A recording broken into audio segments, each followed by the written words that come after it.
Hi friends, good afternoon. ఎలా ఉన్నారు friends? అందరు బాగున్నారా? నేనైతే బాగున్నాను ఫ్రెండ్స్.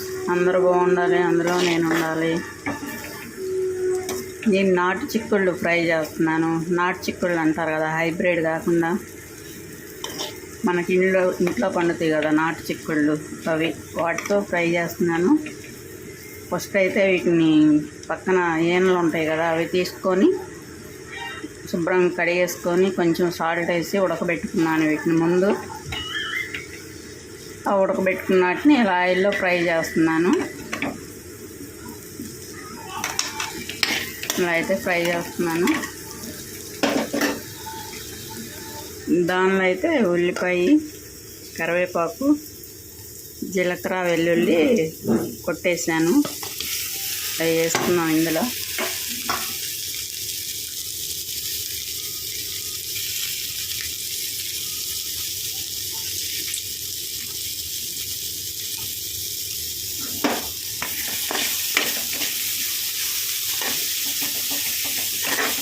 నాటు చిక్కుళ్ళు చాలా టేస్టీగా ఉంటుంది. కర్రీ కూడా హైబ్రిడ్ బాగోదు. మళ్ళీ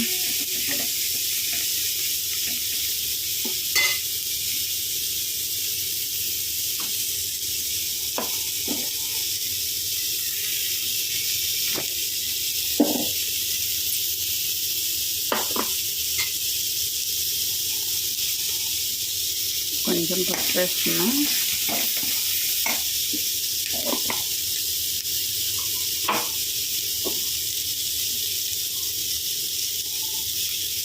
ఫస్ట్ సాల్ట్ వేసి ఉడకబెట్టినాయి చిక్కుళ్ళు, మళ్ళీ కొంచెం సాల్ట్ వేస్తున్నాం.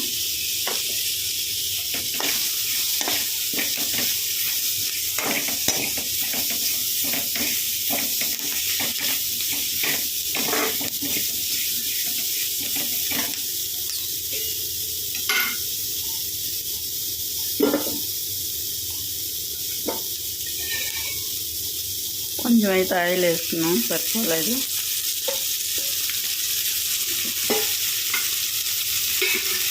ఫ్రై అంటే కొంచెం ఆయిల్ ఎక్కువే పట్టింది. ఆయిల్ ఉంటేనే కర్రీ టేస్టీగా ఉంటుంది.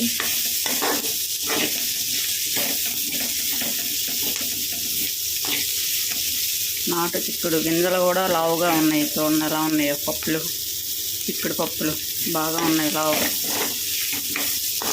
హైబ్రిడ్ ఆటలు అయితే తొక్కు ఎక్కువ ఉంటుంది, గింజ సన్నగా ఉండిద్ది.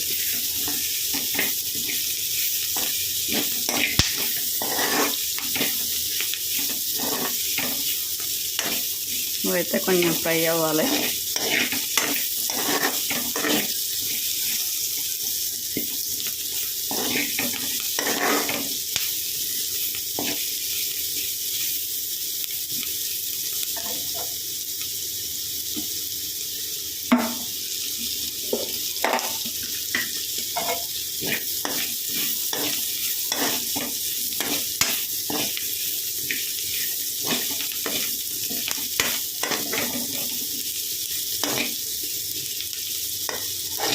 నాటు చిక్కుళ్ళ కర్రీ సూపర్గా ఉంటుంది ఫ్రెండ్స్, బాగుండేది.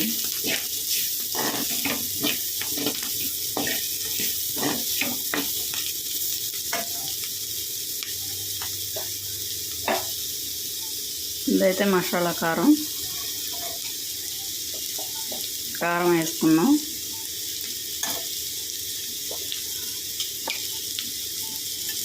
టూ స్పూన్స్ కారం వేసాను.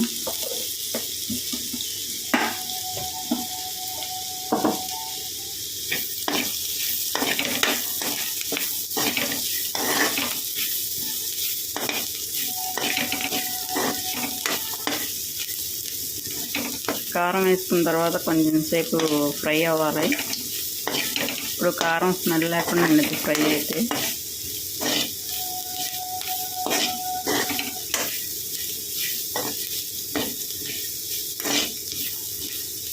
నాటు చిక్కుళ్ళ కర్రీ మీలో ఎంతమందికి ఇష్టం ఫ్రెండ్స్? మీకు నచ్చిద్ది అనుకుంటున్నాను. నా కర్రీ ఎలా ఉందో కామెంట్ చేయండి ఫ్రెండ్స్. నాటు చిక్కుళ్ళ కర్రీ కర్రీ అయితే అయిపోయింది ఫ్రెండ్స్. మీకు నచ్చితే లైక్ చేయండి, షేర్ చేయండి, కామెంట్ చేయండి. కొత్త వాళ్ళు అయితే నా ఛానల్ సబ్ చేసుకోండి ఫ్రెండ్స్. మీలో ఎంతమందికి ఇష్టమో నా కర్రీ కామెంట్ చేయండి. Okay friends, bye bye.